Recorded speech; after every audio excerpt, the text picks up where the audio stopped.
Ramos, Zulka Añanca Lisbeth, Campos Atayupanqui Ulianov, y Robles Chubitocto Carmela, y quien les habla William Ortiz Arnate. Continuamos entonces con la primera diapositiva. Okay. Cuando hablamos de esquizofrenia tenemos que tener en cuenta primero la madre de todas, que es la Organización Mundial de la Salud. Ella nos manifiesta que la esquizofrenia es uno de los trastornos médicos más discapacitantes y económicamente catastróficos, clasificado por la OMS como una de las 10 enfermedades principales que contribuyen justamente a la carga mundial de la morbilidad. Vámonos al Perú entonces. La esquizofrenia de Perú, tenemos que el 1% de la población está afectada por la esquizofrenia, y de estos el 10% acaban en un suicidio. Y como hemos hablado de economía, el 85% de esquizofrénicos de Perú están desempleados. Ahora, si hablamos de trastornos neuropsiquiátricos, ellos van a contribuir justamente a la carga de la enfermedad en la parte de nuestro país. Recuerden que tenemos el CIS y es costoso los tratamientos psicoterapéuticos. Por lo tanto, el 40-60% de esquizofrénicos abandonan el tratamiento justamente porque el tratamiento es muy caro. Y lo más resaltante es que de una persona de cada 100 pueden ser esquizofrénicas. Entonces, como dijo el doctor en una ocasión, nos falta bastantes hospitales y centros de atención de primer nivel a nivel nacional para poder cubrir las necesidades que estamos teniendo ahorita con la carga psicológica que tenemos, más aún con esta pandemia. Hablamos un poquito de historia, ¿no? Si hablamos un poquito de historia, decimos que en la India se encontró más o menos de 1400 a.C., ¿sí? Aparentemente una persona con esquizofrenia, ¿no? Y ellos le recomendaban justamente la meditación. ¿Y cuál era el tratamiento? Técnica de encantamiento, o sea, increíble para esta época. En la Edad Antigua y la Edad Media, las alteraciones mentales se debían a los pacientes, decían que estaban poseídos por el demonio, y estos pacientes eran sometidos a tratamientos muy brutales, ¿no? Muy inframundos. Luego de las alteraciones mentales, pasaron a ser justamente ya algo mucho más ético, ya causó un poco más de importancia. En el año 1900, Sigmund Freud interpretaba los sueños justamente de estos pacientes que eran psiquiátricos. Y no olvidar que en el año 1755-1826, en Francia, nació el psiquiatra más destacado, ¿no? Lo que se manifestó en el planeta. Y bueno, el padre de la esquizofrenia, Breuer, en el año 1911. Por lo tanto, tenemos como definición a la esquizofrenia, según la OMS, como hemos dicho. La definición de esquizofrenia es trastorno psiquiátrico que involucra la psicosis crónica o recurrente, que ya viene pasando de una vez a otra vez. Se asocia comúnmente con deficiencias en el funcionamiento social y ocupacional. Pero a raíz de todo esto, el diagnóstico de esquizofrenia se basa en la presencia de los síntomas, ¿no? Puede haber una disfunción social, ocupacional, y ellos a la vez, la OMS justamente por eso lo coloca como parte de las 10 principales enfermedades que contribuyen a la carga de la morbilidad.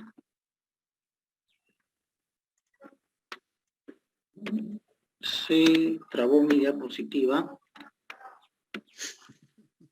A ver, acá está. Sí, acá está. Entonces, factores de riesgo. Factores de riesgo que contribuyen a una esquizofrenia o que asocian también a una esquizofrenia está el migrante, justamente por toda la carga psicológica de qué pasará más adelante. Otros estudios nos dicen también que el vivir en áreas urbanas, vemos ahí en la parte baja inferior, justamente donde marca el cursor, que es la ciudad de Lima, ¿no? Una ciudad turizada, una ciudad donde... ¿Cuántos, en esa foto, cuántos pacientes habrán si dicen que de 1 de 100 hay una esquizofrenia? También hay un estudio que habla que las personas que tienen una mayor edad, uno de los progenitores, determina de que mañana más adelante el 1 o el 2% puede tener una carga de esquizofrenia. Más adelante mis compañeros lo van a determinar, por eso que lo pongo al personaje cómico Melcochita, ¿no? Personaje que ha tenido hijos a una avanzada edad. También están los trastornos obstétricos dentro de la carga, que voy a tener que explicarlo más adelante. Entre eso está la hemorragia, la preeclampsia, todo eso son procesos de estrés acumulados. Dentro de las cargas virales tenemos a la influenza, ¿no? La influenza también es parte, y hay un estudio también que lo determina, y de manera genética cuando se presenta por primera vez entre dos parejas que nunca tuvieron esquizofrenia ni por antecedentes. Entonces, hubo uno que se detectó y se inició, se llama el manifestación novo, que también hay un estudio de ello. De nuevo. De novo. Dentro de la patogénesis, si vamos a hablar de ellas, encontramos la patogénesis genética. Esta patogénesis genética, los familiares de personas con esquizofrenia tienen mayor riesgo de desarrollar esta enfermedad. Hubieron 40 estudios a nivel de Europa entre el año 20 al 87. Pero se determinó de todos esos estudios que los hermanos monocigóticos, o sea, de un solo cigoto, ¿sí?, tenían más riesgo de padecer la enfermedad con un 48%.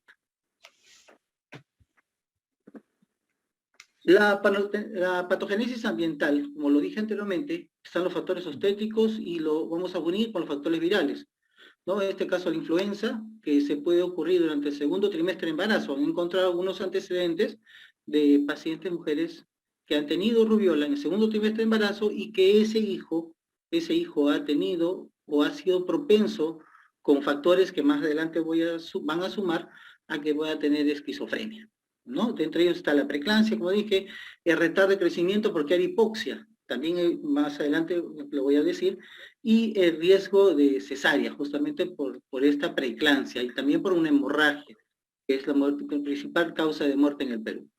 Los factores obstétricos tenemos a la hemorragia, como le decía, el bajo peso al nacer, la preeclampsia, dificultades en el parto, el distrés fetal, o también llamado hipoxia, lo que comentaba más adelante, ¿no? Entonces, son antecedentes que se han visto que van de la mano, delimitados uno con el otro. Y obviamente todo ello nos lleva a unas complicaciones obstétricas. Dentro de las infecciones tenemos la influenza, el toxoplasma y el herpes virus. Todos ellos los tres, el riesgo de esquizofrenia entre los nacidos ha aumentado, por ejemplo, la influenza cuando se contrajo la influenza en invierno, ¿no? En invierno se contrajo influenza y la paciente ha tenido un desarrollo, vamos a decir, alterado a nivel neuronal prenatal. También se ha descubierto antígenos, IgG, maternos elevados con el parásito toxoplasma, ¿no? Y ello va a desarrollar también un riesgo relativo a esquizofrenia, ¿no? Más o menos en un 60 a 70%. Y el herpes, bueno, el herpes tipo 2 aumenta también el riesgo de esquizofrenia, ¿no? Algunos estudios lo conllevan a ese punto, entre el 60, ¿no? 60, unas 440%, más o menos 60-40%, por encima de los que no han tenido ningún tipo de esquizofrenia, y ni siquiera en mutaciones no.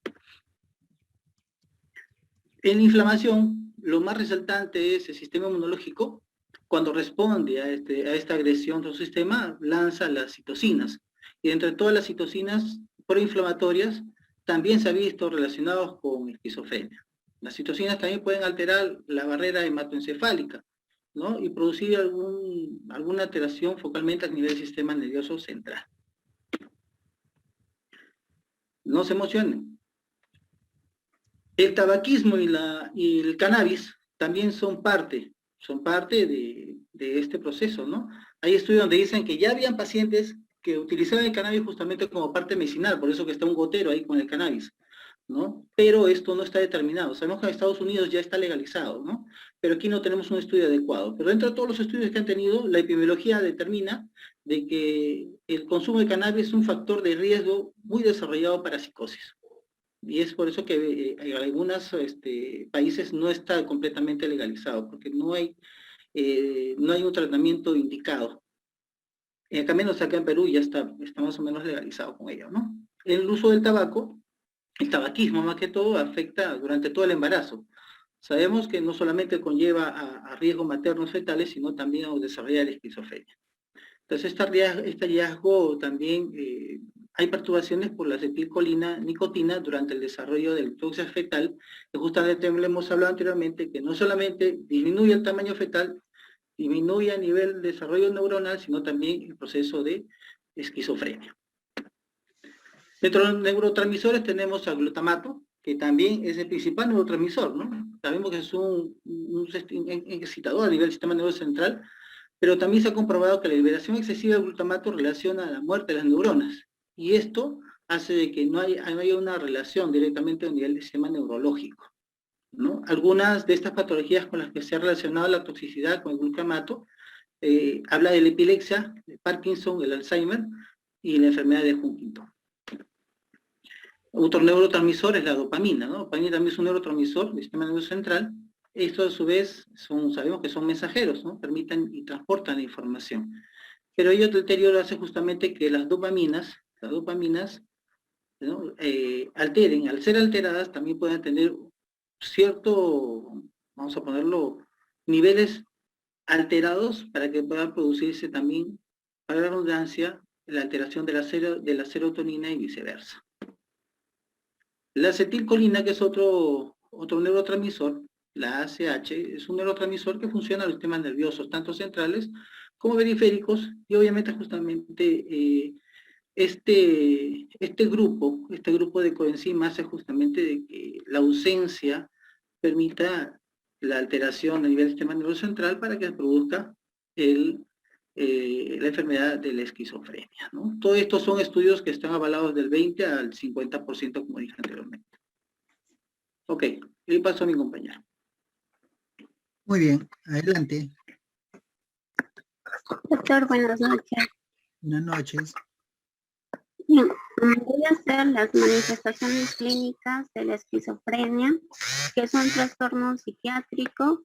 Va a presentar varios dominios de síntomas que van a pertenecer a diferentes fases, como la premórbida, que en acá se va a ver síntomas leves.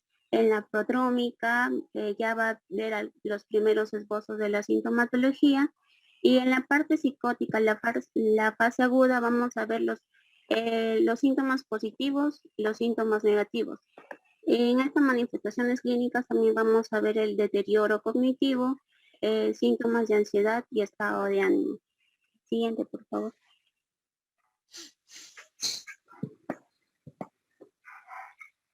Siguiente.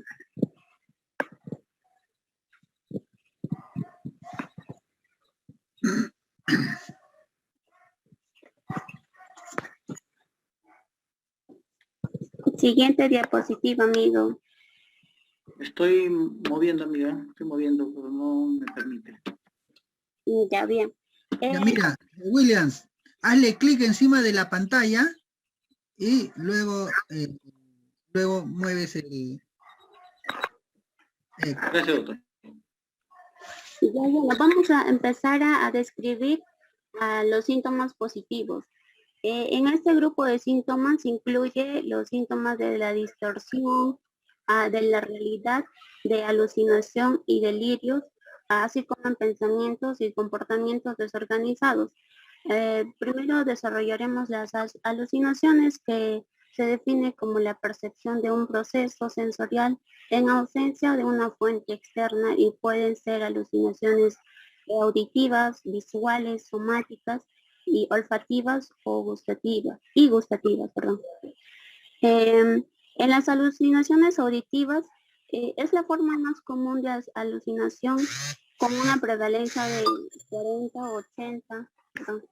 40-80% en personas con esquizofrenia. Son frecuentes las voces, sonidos de música, ruidos corporales o maquinarias. Algunos pacientes pueden describir que el sonido proviene del interior de su cabeza, o también pueden señalar que una ubicación externa específica. Y los antipsicóticos van a ayudarle a reducir el volumen de esas alucinaciones. En las alucinaciones visuales, a menudo los pacientes refieren tener que tienen una forma, puede ser como bordes brillantes, destellos de color. También pueden manifestar que tienen como rostros o partes del cuerpo humano o algunas figuras. En las alucinaciones somáticas, los pacientes van a tener la sensación de ser tocados por alguien, o tener relaciones sexuales, o tener algún dolor. En las alucinaciones olfativas y gustativas, los pacientes ocasionalmente informan como un sabor y olor extraño. Siguiente diapositiva, por favor.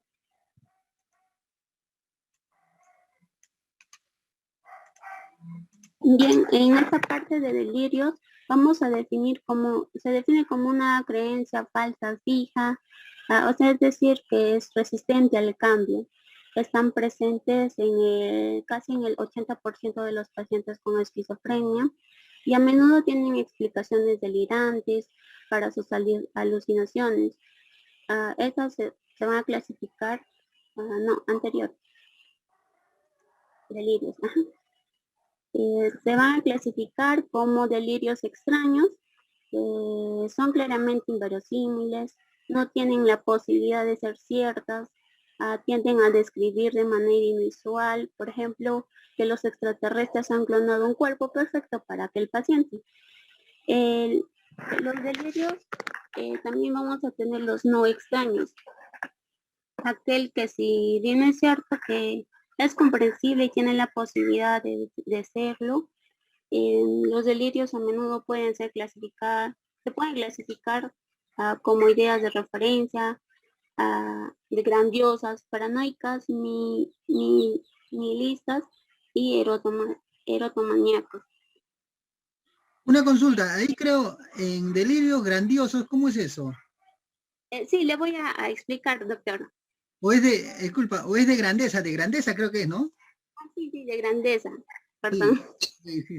Sí, continúa, por favor. Los delirios de referencia son como creencias de los eventos aleatorios o neutrales. Por ejemplo, que hayan visto en el televisor algún suceso y piensan serlo, ¿no? En los de grandeza, es una creencia que la persona, el paciente, tenga como poderes, unos poderes especiales que él tiene, ¿no? En los delirios paranoicos son clínicamente importantes estas, porque es una persona que se desconecta a veces de su realidad y pueden impedir que la persona coopere con la evaluación o el tratamiento. Los delirios nihilistas son creencias raras y extrañas, por ejemplo, que él está muerto o que su cuerpo está derrumbándose o piensa que no existen. Los erotomaníacos, la persona aquí cree erróneamente que tiene una relación especial con alguien y lo que esto puede generar problemas legales, órdenes de restricción o algunos cargos de allanamiento.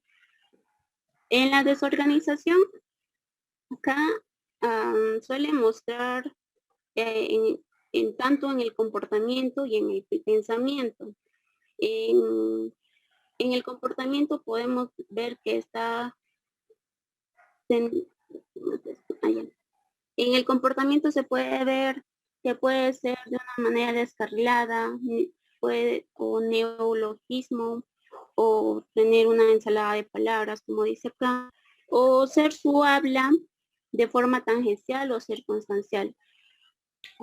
¿A qué me refiero a eso? Que, por ejemplo, el habla tangencial, la persona se va a alejar cada vez de más del tema sin responder adecuadamente a la pregunta que uno le hace.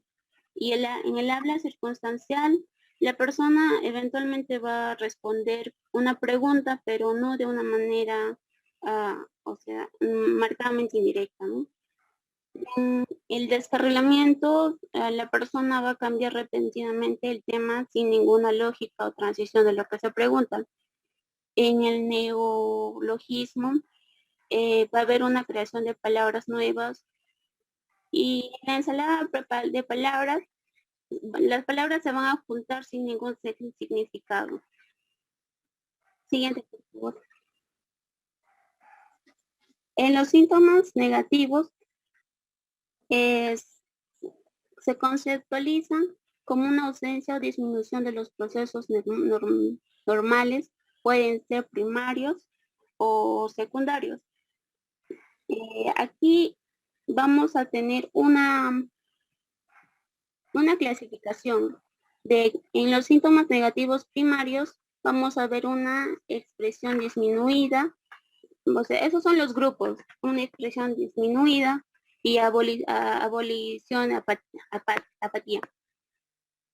En la expresión disminuida, en los síntomas negativos vamos a ver que hay aplanamiento afectivo, alogia, que es una ausencia o disminución del lenguaje, y que en el aplanamiento afectivo vamos a ver, se va a manifestar en el paciente como una expresión facial inmutable, va a haber poco movimiento espontáneo, poco uso de gestos expresivos, su contacto visual va a ser deficiente, va a haber una falta de respuesta afectiva, falta de inflexiones vocales.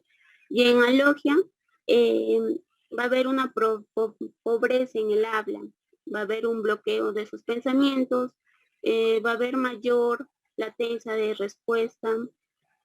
En la abolición y apatía vamos a tener a dos síntomas negativos. La apatía, que es un estado de desinterés, que se va a manifestar como un aseo e higiene deficiente en el paciente, anergia, en la asocialidad anedomia, que es una incapacidad para experimentar placer, se va a manifestar como que la persona no tiene interés en hacer las actividades, no va a interactuar socialmente con sus compañeros, va a haber poco interés en el sexo, poca o también o ninguna en la intimidad de los demás. En la esquizofrenia de déficit, estas son menos propensas a tener delirios con alto contenido emocional, a tener un trastorno depresivo en comparación con la esquizofrenia sin déficit. Tienen menos probabilidades de mostrar mejoría y recuperación durante el curso de la enfermedad. Siguiente diapositiva. Acá en el deterioro cognitivo, las áreas de cognición que van a ser afectadas van a ser las siguientes, que no va a tener velocidad de procesamiento, va a haber disminución de la atención, como en la memoria de trabajo, su aprendizaje verbal y memoria va a ser deficiente, y el aprendizaje visual también, el razonamiento y funcionamiento ejecutivo, la comprensión verbal y la cognición social. Siguiente diapositiva, por favor. Síntomas de ansiedad y estado de ánimo. Son comunes en la esquizofrenia, parecen ocurrir con mayor frecuencia. Por ejemplo, que todos le señalan, el paciente sienta que todos le señalan, que cuando está en público, y estos pacientes puede haber un estigma, o sea, que la experiencia de las actitudes estigmatizantes hacia la persona con esquizofrenia es común y puede internalizarse, a lo que va a llevar al autoestigma y puede ser dañino como los efectos directos de la enfermedad.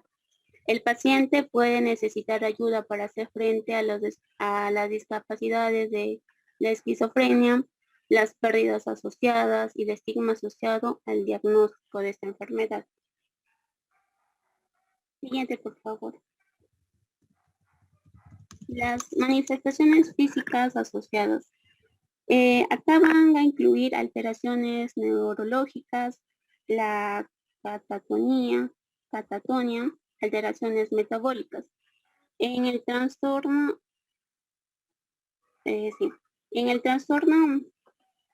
neurológica, esto también pueden ser llamados signos blandos, va a implicar alteraciones útiles de la integración sensorial, la coordinación motora y la secuenciación.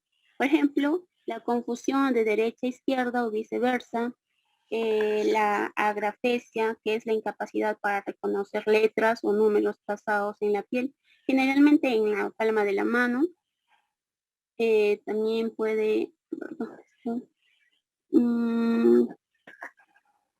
la asterognia, que es la incapacidad de identificar objetos familiares solo con el tacto. Y en la catatonia pueden presentarse como un negativismo externo. Por ejemplo, la resistencia motora sin motivo a una instrucción o intentos a mover. Las alteraciones metabólicas, la esquizofrenia se asocia con la diabetes, la hiperlipidemia e hipertensión, independientemente del tratamiento con medicación antipsicótica. Se asocia a una alteración de homeostasis de la glucosa, lo que indica que hay un riesgo de diabetes con la medicación.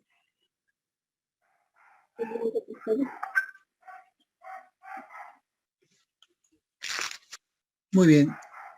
Siguiente, por favor. Ya, con esto acabo. Los trastornos generales. Acá vamos a ver que las personas con esquizofrenia tienen mayor riesgo de desarrollar varias afecciones médicas concurrentes, como lo dije en la diapositiva, como trastornos circulatorios, endocrinos, gastrointestinales, diabetes, que es atribuible a los medicamentos, puede ser genética, al estilo de vida o a la dieta que está llevando, también pulmonares y urogenitales, teniendo una disminución de esperanza de vida promedio de hasta 20 años. Le doy pase a mi compañera. Muy bien, muchas gracias.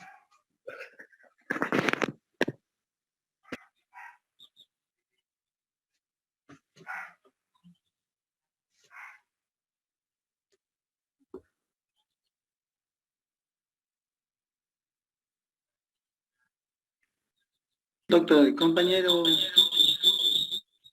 Julianov ha perdido su internet. Voy a pasar con la compañera Carmela. Ok, no hay problema.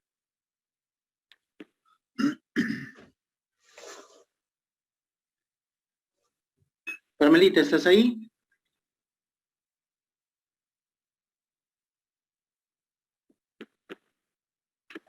Sí, buenas noches.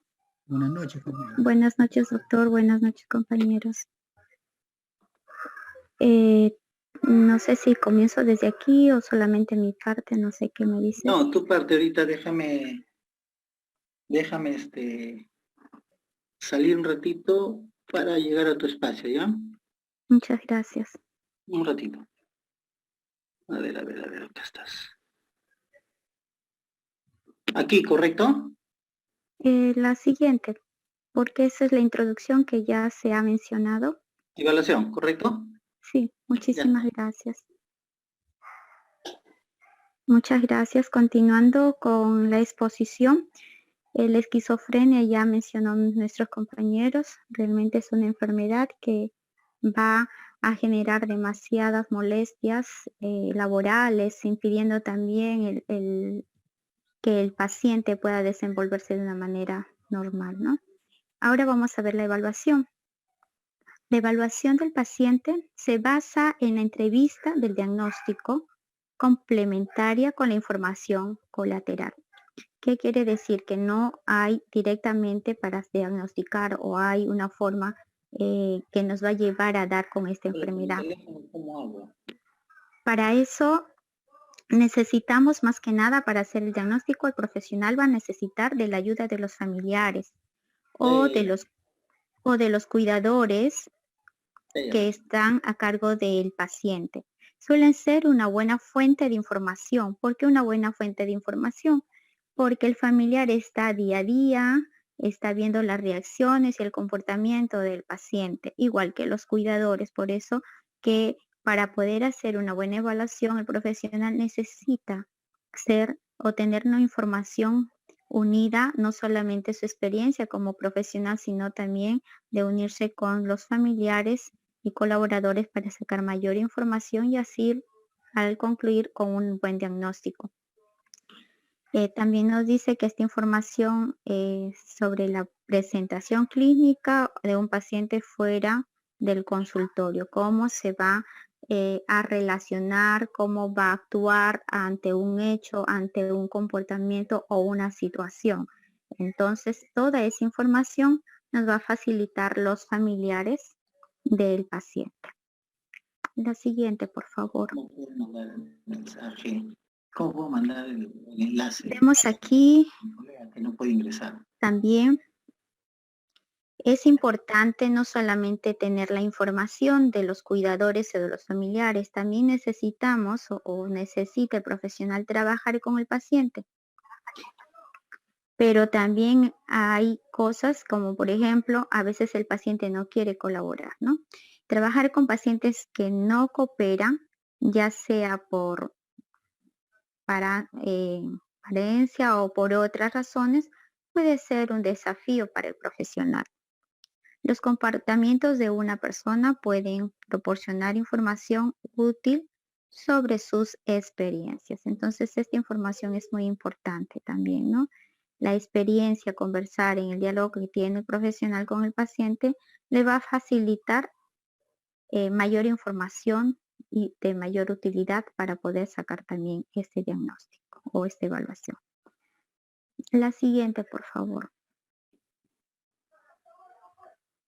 Bien.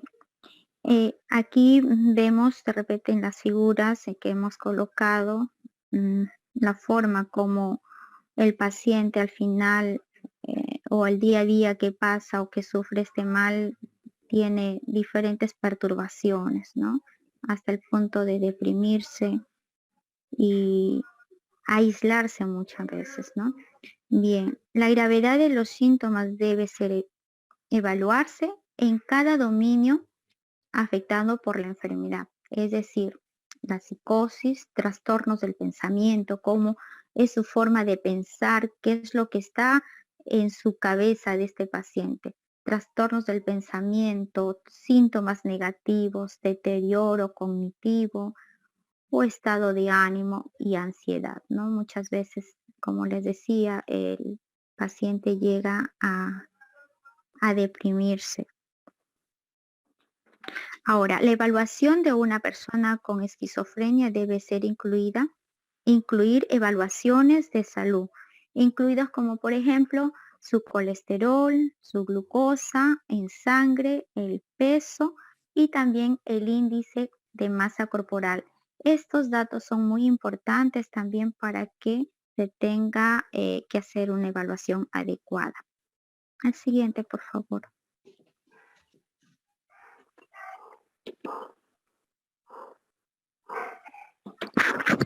El siguiente, por favor.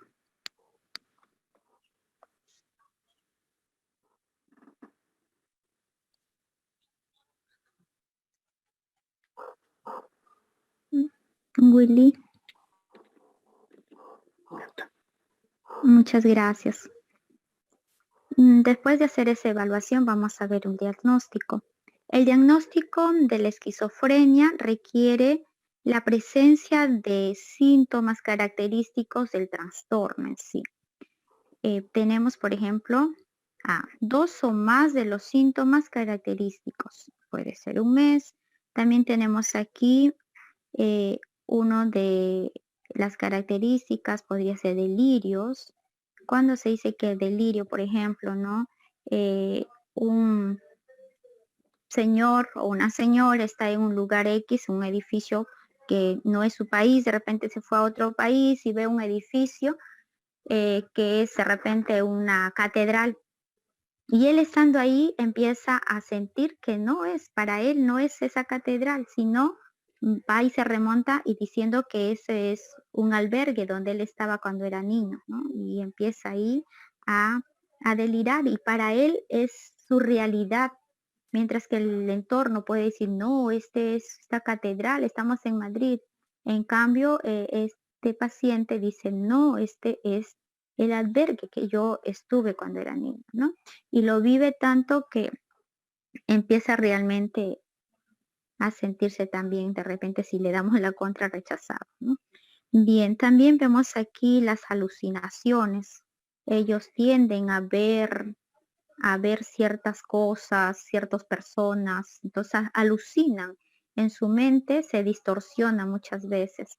Discursos desorganizados. Está hablando una cosa y de repente ya está hablando de otro tema o se lleva a otra realidad, no la que está viviendo en ese momento. También ellos suelen tener un comportamiento desorganizado, ¿no? Ese es de repente uno también de las características. Los síntomas negativos, ¿no?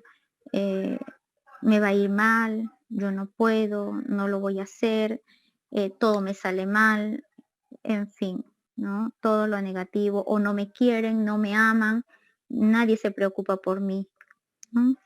Más o menos son sus síntomas que ellos tienen. El siguiente, por favor.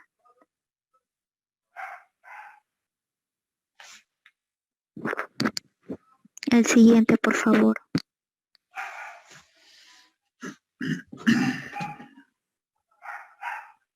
Podemos también encontrar aquí algo importante. La incapacidad para alcanzar el nivel esperado de logro interpersonal, académico o ocupacional.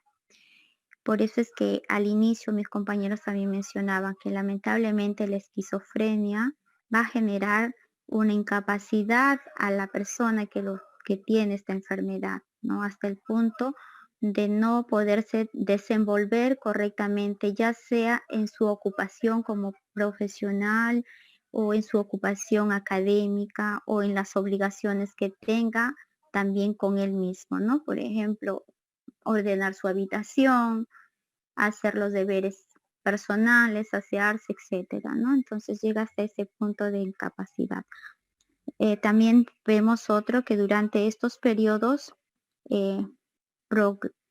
prodrámaticos o residuales, los signos de la alteración pueden manifestarse solo por síntomas negativos o dos o más síntomas enumerados por el criterio A que habíamos visto anteriormente. Otro criterio tenemos, por ejemplo, el de su duración total ha sido breve en relación con la duración de los periodos activos y residual. También la alteración no se debe a los efectos fisiológicos directos de una sustancia, por ejemplo, una droga o abuso de un medicamento o una condición médica general, ¿no? Esto sí, a veces puede ser una persona saliendo de acá, de este punto, una persona sana X, ¿no? Pero que es adicto a las drogas, entonces ingiere esta sustancia y va a empezar a alucinar. Pero eso no quiere decir que sea un síntoma de esquizofrenia, ¿no? En cambio, este personaje, el paciente con esquizofrenia, sí, él no ingirió ninguna sustancia, nada, pero sin embargo tiene estas alucinaciones.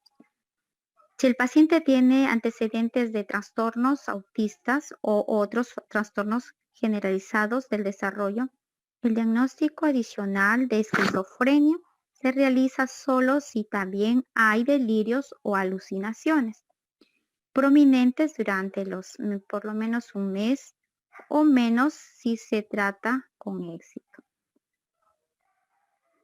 Entonces vemos acá también. Siguiente, por favor. Gracias. Ok, muchas gracias. Doctor, buenas noches. Compañero, buenas noches. Hola, Ulianov, te escuchamos. Sí, se me fue el internet. Lo que pasa es que yo estoy en Cusco, en una provincia en Urubamba, y se me fue. No necesito justificaciones. ¿Puedo poner mi parte?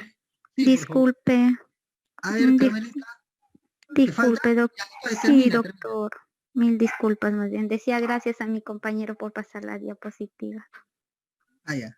Ya, voy a tratar de acelerar para que mi compañero también pueda participar. Los diagnósticos, vamos a ver los diferenciales. Tenemos, por ejemplo, en el trastorno de esquizofreniforme, cumplen todos los criterios para la esquizofrenia, pero la duración total del trastorno es inferior a 6 meses, en el caso de esquizofreniforme. Ahora, en el trastorno esquizoafectivo, aquí el trastorno bipolar y la depresión mayor con características psicológicas se diferencian de la esquizofrenia en que hay un componente importante del estado de ánimo de la presentación del paciente. Ahora, hablamos del trastorno esquizoafectivo. Se presentan episodios maníacos o un componente, depresión significativa, la validez y la fiabilidad del trastorno. Tenemos también, por ejemplo, en los trastornos psicóticos inducidos por sustancias. Son manifestaciones de intoxicación o abstinencia aguda y no persisten después de que el individuo está sobrio, ¿no? Lo que les mencionaba anteriormente, en el caso de un adicto de repente a ciertas sustancias químicas. El trastorno delirante está presente en el individuo. Tiene un delirio, pero nunca se han cumplido los criterios de la esquizofrenia. También tenemos el trastorno típico de la personalidad. Es un patrón de larga data de creencias extrañas o excéntricas o alteraciones de la percepción que no llegan al nivel de delirio o las alucinaciones, ¿no? Y el trastorno esquizoide de la personalidad es un patrón de larga data de poco interés en las relaciones sociales o de la intimidad. La siguiente, por favor.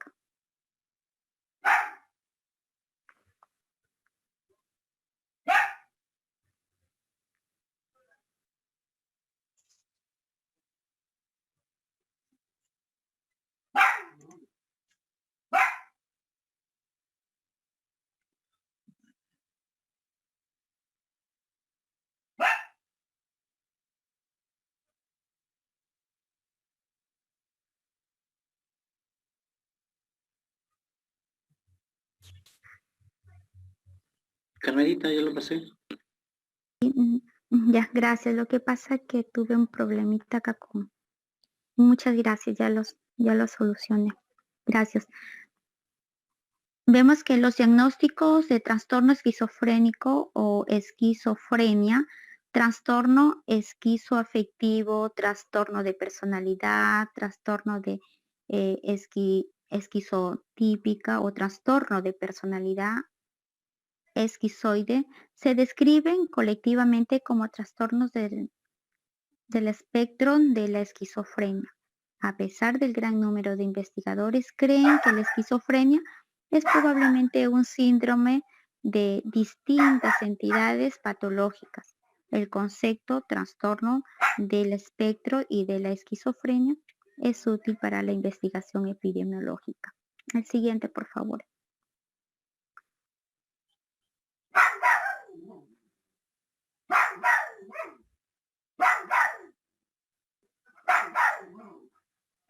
Bien. No sé si al final lo dejamos que participe nuestro compañero o termino con esto, Willy. Sí, lo dejamos para el final. Sí, vamos con William. Muchas gracias. Muchas gracias a todos, por favor.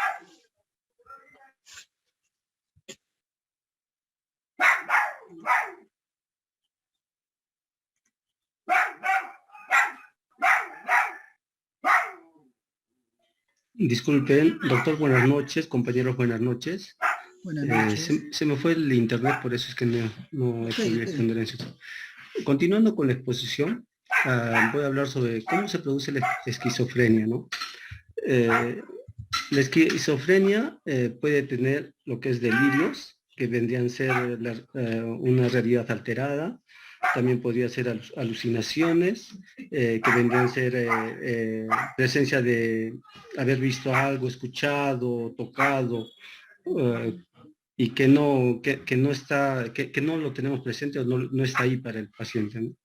También tenemos el lenguaje o comportamiento desorganizado, la capacidad cognitiva alterada, que es la dificultad de capacidades funcionales como la atención, memoria, razonamiento y otros.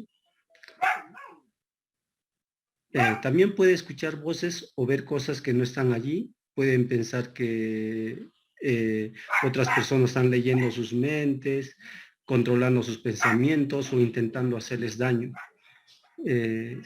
Siguiente, por favor. Desarrollo y curso. En la clínica se describe la evolución de la enfermedad, siempre esto bajo la atención médica, ¿no? El pronóstico depende de la historia natural de la enfermedad y su curso clínico. También es probable que el pronóstico no siempre cambie con la intervención médica. En cuanto a la esquizofreniforme, esto vendría a ser presencia de síntomas de criterios de la esquizofrenia, como son, por ejemplo, el delirio, alucinaciones, discurso, desorganización, etcétera, ¿no? Un tercio de los individuos con diagnóstico inicial, con esquizofreniforme, se recuperan en el periodo de 6 meses. Y en el transcurso, en el trastorno esquizofreniforme, esto vendría a ser diagnosticado al final, ¿no?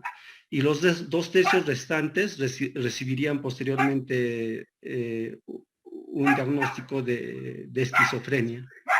Siguiente, por favor. El curso de la enfermedad puede ser brusco o insidioso. Su fase prodrómica, manifestado por desarrollo lento y gradual de signos y síntomas tales como aislamiento social, pérdida de interés, deterioro de higiene, comportamientos extraños, explosiones de ira y deterioro cognitivo, ¿no? Es un cuadrito que lo grafica bien el curso de la enfermedad. Siguiente, por favor. La esquizofrenia aparece entre los últimos años de la segunda década de la vida y la mitad de la cuarta, siendo raro al inicio de la adolescencia, ¿no? En las mujeres, la edad frecuente entre los 25 y mitad de la cuarta década, o sea, los 40 años. Presentan mejor pronóstico en las mujeres. Y en hombres, entre la edad frecuente entre los 18 y 25 años, estos tienden a presentar más signos negativos, como son en los delirios, alucinaciones, lenguaje o comportamiento desorganizado, también puede ser capacidad cognitiva alterada. Siguiente, por favor. Dentro de la clasificación de la esquizofrenia tenemos 5 tipos. El tipo paranoide, el tipo desorganizado, el tipo catónico, el tipo indiferenciado, el tipo residual. Vamos a detallar cada uno. Siguiente, por favor. El tipo paranoide son ideas delirantes, ¿no? O alucinaciones auditivas. Las ideas delirantes son de persecución, estos llevan a comportamiento suicida, sienten temor al ser atacados, o también celos, ¿no? Presentan aires de superioridad, ira, ansiedad, tendencia a discutir. Su inicio suele ser siempre tardío. No hay lenguaje desorganizado en este caso de paranoide. Siguiente, por favor. El tipo desorganizado, predomina el lenguaje desorganizado, acompañado de risas y tonterías, afectividad aplanada, dificultad o incapacidad para experimentar sentimientos y emociones, dificultad para llevar a cabo actividades de la vida cotidiana, también realizan muecas, personalidad premorbida. Estos son cambios y signos que presentan los sujetos antes de padecer la alteración en la mente o mental, ¿no? Es de inicio temprano e insidioso. Estos comienzan lentamente y no tienen síntomas al principio, ¿no? Siguiente, por favor. El tipo catatónico, marcada alteración psicomotora que incluye inmovilidad, actividad motora excesiva, ¿no? Como tenemos la catalepsia, este vendría a ser el trastorno repentino en el sistema nervioso, se caracteriza por la pérdida momentánea de la, de la inmovilidad, leucopraxia, irritación esto vendría a ser una irritación, ¿no? de movimientos de otra, en este caso vendría a ser una imitación de los movimientos de otras personas, ¿no? El estereotipas, repetición de movimiento de los miembros superiores y del tronco, los manierismos, estos vendrían a ser gestos desproporcionados, y como último tenemos la imitación burlona. Siguiente, por favor. El tipo indiferenciado. En este caso, el tipo indiferenciado presentan los síntomas generalmente tanto positivos como negativos. Ideas delirantes, alucinaciones, lenguaje desorganizado, cambiado fácilmente de un tema a otro sin coherencia, comportamiento excéntrico o creencias raras. El curso de este, en este caso, el curso de este tipo es limitado, pero puede persistir por muchos años, o con o sin exacerbaciones agudas, ¿no? Siguiente, por favor. El tipo residual. En su cuadro clínico no es patente la existencia de síntomas psicóticos positivos, como son, ¿no? Los delirios, alucinaciones, hablar de forma incoherente, nerviosismo, ideas delirantes, comportamiento o lenguaje desorganizado. Siguiente, por favor. Ya, eso sería todo, doctor. Muy bien. Miren, realmente bonito el tema, interesante. Muchas gracias, chicos. Realmente he visto su esfuerzo y su entrega. Y bueno, esa capacidad que han tenido para organizarse.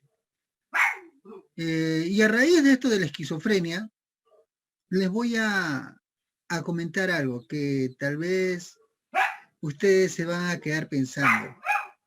Sí es cierto que existe un deterioro cognitivo. Tuve un colega que tuvo esquizofrenia paranoide y era médico. Y es más, era residente. Pero la verdad, ¿no? Nadie sabe lo de nadie. Hasta que en la residencia, bueno, ¿no? Lo vi cuando le preguntaban, le vi con un habla tangencial, se alejaba de la pregunta. Y a veces estamos conversando de algo y tenía un habla circunstancial. Hablaba cualquier cosa, ¿no? Y bueno, en algún momento, bueno, pensábamos que era algo normal, ¿no? Hasta que cierto día nos fuimos a jugar pelota. ¿Me escuchan, no? ¿Me escuchan? Sí, doctor. Sí, doctor. Sí, les Cierto día, miren, cierto día nos fuimos a jugar, todavía no nos habíamos dado cuenta. Y cierto día nos vamos a jugar pelota.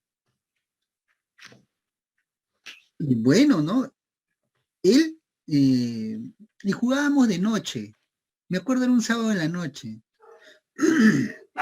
Se llamaba Manuel. Y como tenía a veces un habla tangencial y circunstancial, ¿no? Ojo, que no tenía delirio de grandeza, no escuchaba voces, o al menos porque estaba medicado. Pero ¿qué pasó? Cierto día nos vamos a jugar pelota y bueno, ¿no? Fuimos a jugar pelota, vino su hermana también es colega, son 4 hermanos, los 4 médicos. Y bueno, este colega, promoción, no se amilanó por sufrir esquizofrenia paranoide, claro, la controlaba. Y esa noche fuimos a jugar pelota, jugamos pelota, ¿no? Ustedes saben, por ahí salen las cervecitas, ¿no? O sale la comidita. Entonces, bueno, llegó su hermana y le trajo un sándwich. Miren, chicos, le trajo un sándwich. Y bueno, ¿no? Le dijo, Manuel, tu sándwich.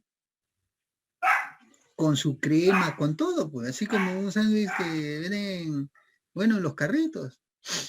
Y nosotros lo miramos y éramos como 6 que estábamos jugando. Y ya, pues. Y Manuel agarró y dividió el sándwich en 6. Dividió el sándwich en 6 y a cada uno nos dio un pedazo. ¿Y qué creen que sucedió? La gente se empezó a dormir, empezó a tener sueño, ¿no? Claro, si estaba si le estaban dando antipsicóticos atípicos. Y bueno, recibía un cóctel. Al día siguiente, bueno, y la gente empezó a caer, ¿no? A sentirse adormecidos. Y bueno, al día siguiente, ¿no? Bueno, si ya se sienten cansados, se van a su casa, ¿no? Llegan a su casa planchados. Bueno, y al día siguiente nos encontramos en el hospital. Y en el hospital nos dicen, ¿no? De que, bueno, y todos tenían la misma clínica. Hasta que hablamos con su hermana, ¿no? Porque solo habíamos comido un sanguchito. Y bueno, su hermana ahí nos contó, ¿no? De que, bueno, Manuel sí, era esquizofrénico, pero que era controlado. Y para que nos tumbe, tomaba antipsicóticos típicos y atípicos.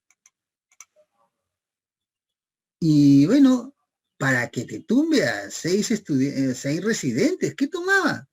Tomaba clorpromacina, tomaba levopromacina y el otro, no me acuerdo, flumacenil, creo que era.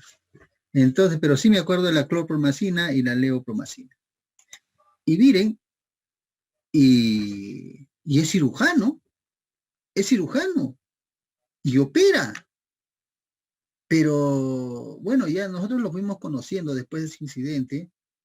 A él no le gusta, toma en las mañanas su medicina antes de irse al hospital, pero en la noche no le gusta tomar. Entonces, sus hermanos, como son médicos, le dan para que controle, ¿no? Para que se controle, porque dicen que en la noche si no, no duerme.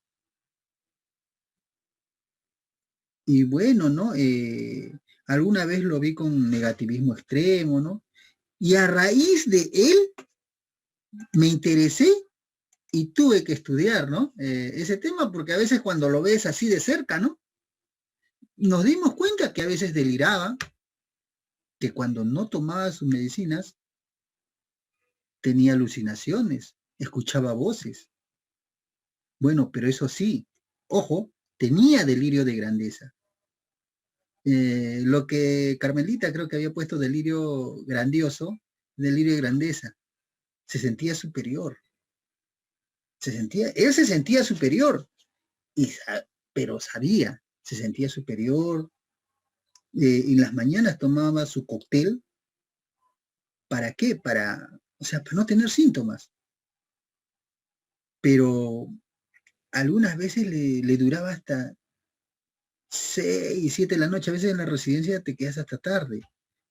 Se quedaba a operar Y bueno, ¿no? Ya empezaba a hacer, ¿no? Se empezaba a poner medio maníaco, a alucinar, o tenía un habla disgregada, hablaba a veces incoherencias, ¿no? Muchas veces le veíamos 6, 7 de la tarde cuando se quedaba en el hospital, un aplanamiento afectivo. Y bueno, le hablábamos y tenía déficit de la atención. Si bien es cierto, tenía una apariencia medio extraña, ¿no? Y a veces, cuando lo veíamos los fines de semana, tenía un descuido en su higiene, ¿no? Entonces ya sabíamos ya de que no tomaba su pastilla o se había olvidado, pero después lo veían normal. A veces cuando hablábamos con él, ¿no? Tenía cierta alteración del pensamiento, ¿no? Pero perdía esa frontera del yo, ¿no?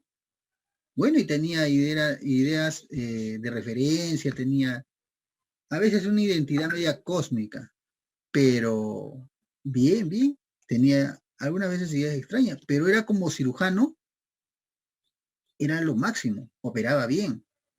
Y sus asistentes lo entendían. Eso sí, ya no le daban ya para operar después de las 4 de la tarde, porque decían, ya pues, esa operación, después de las 4 de la tarde, esa operación demoraba más, porque ya se empezaba a descompensar. Pero sí, tenía ideas laxas, tenía a veces descarrilamiento de la idea. Cuando pasaba a las 6 de la tarde, tenía y hablaba incoherencias, ¿no? Pero sí, se sentía muy bien. Un día nos fuimos aquí en la avenida Arequipa, hay un local que le dicen El Burrito. Y bueno, nosotros no sabíamos, ¿no? Nos metimos nuestros tragos. Y bueno, sin medicación, sin sus cócteles, porque creo le daban a las 8 de la noche. Y con alcohol, ya se imaginan ya. Él nos refería de que escuchaba voces que le hablaban, que le ordenaban. Él escuchaba voces. Es más, estábamos así colegas en una mesa en la discoteca y él nos decía, no, mire ese hombre que me está mirando. Y nosotros decimos, ¿quién? Lo mirábamos al lugar que él nos decía y no había nadie. Entonces, bueno, parece que tenía alteraciones auditivas, que le hablaban. A veces estaba con nosotros, así cuando tomaba, porque ya no lo llevábamos a tomar, porque se hacía a un costado y empezaba a hablar. Y tenía alteraciones visuales, decía que le estaban mirando, que alguien le seguía. Entonces, realmente esto es bonito, este tema. Muchas veces no tenía enamorada, porque decía que no sentía placer, tenía anhedonía. Y bueno, algunas veces cuando no tomaba su medicación, tenía un afecto inapropiado. Y bueno, tenía una excesiva actividad emocional. A veces presentaba una ambivalencia afectiva. Pero no era violento porque tomaba su medicación. Alguna vez nos amanecimos y bueno, ¿no? Le daba sus crisis y nosotros ya sabíamos cómo manejarlo. Cuando un paciente se torna así, lo primero que tienen que hacer es hablarle firme. Ojo, no asustarse. Hablarle firme, hablarle con voz firme y decirle, ¿no? Si se llama, digamos, Manuel, a ver, Manuel, pasa, Manuel, tranquilízate.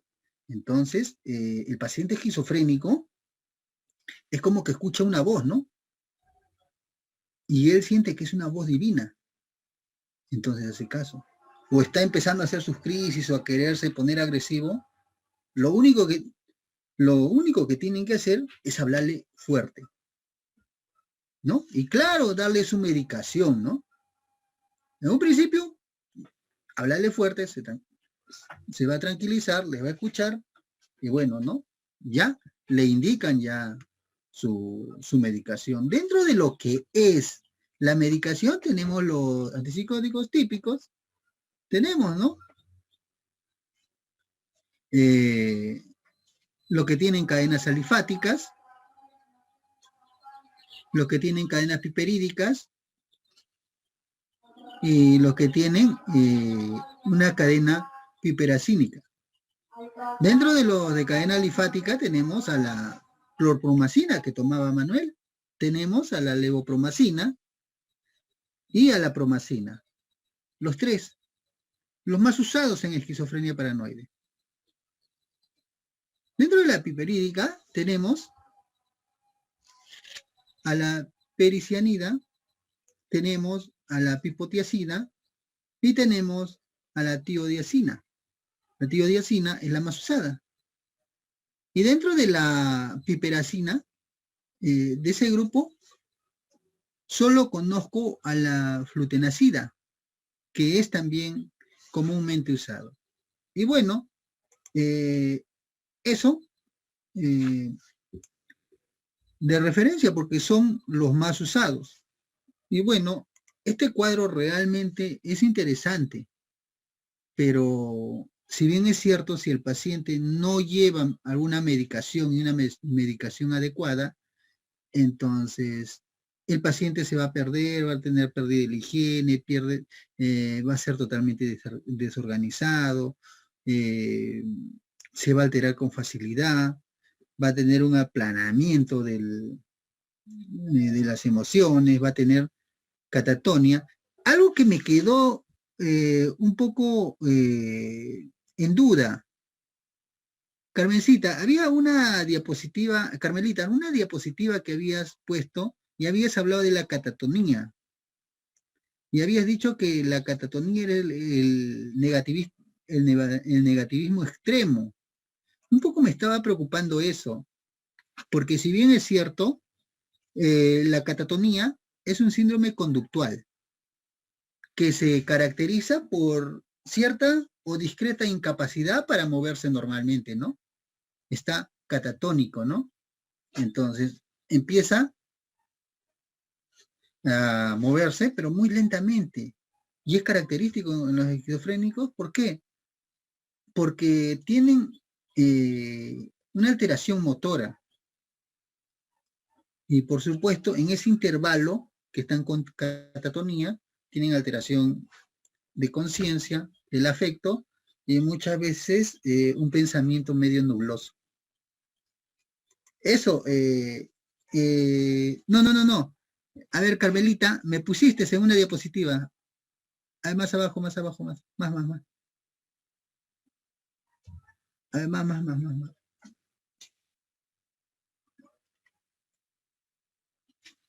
A ver, más.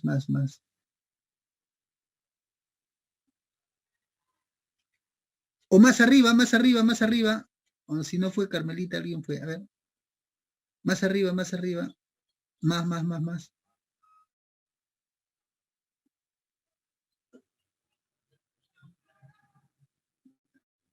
Más para arriba. Más.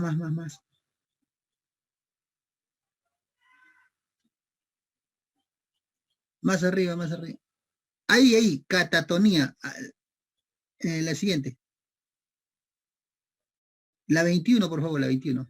Ok, ahí. ¿Quién expuso esta parte? Yo, doctor. Ya, Lisbeth. Eso te quería consultar. La catatonía. Eso. A ver, explícame esa partecita porque no la había entendido bien. Sí, como antes se explicó, bueno, yo le he sacado esa información de UDAP, pero también sé que es una resistencia motora sin motivo a la instrucción o intentos de mover de la persona. Eco. Miren, es un solo para, miren, yo sé que error es humano, solo para tenerlo como referencia, ¿no? La catatonía es un síndrome conductual que se va a caracterizar porque el paciente tiene anormalidades motoras, alteraciones motoras, no puede moverse normalmente, ¿no? ¿Y qué pasa? En ese intervalo tiene alteración de la conciencia, alteración del afecto y alteración del pensamiento, como lo tenía mi amigo Manuel. Pero, bueno, esto puede presentarse como negativismo extremo, eso más bien no lo había leído. Tal vez es un lapsus, ¿no? Vamos a entenderlo así. Pero ojo, para que no piensen ustedes que la catatonía es un negativismo extremo. Solo eso. Por lo demás, la única observación, pero es remediable. Realmente, chicos, felicitaciones. Ha estado interesante y muy nutrida. Muchas gracias. A ver, el segundo grupo, William, para terminar. Segundo grupo es de ansiedad. Continuamos, ¿les parece? Doctor, para la siguiente semana tenemos, aparte de ansiedad, que va a responder la siguiente semana hay dos temas, autolesión y delirio.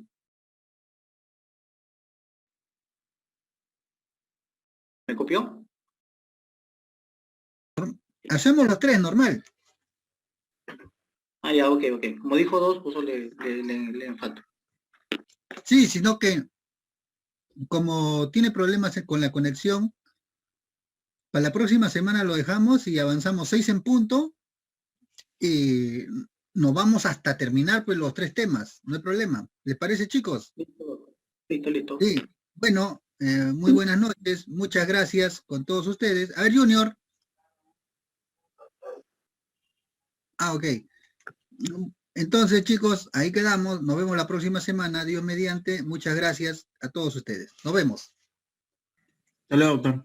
Hasta luego.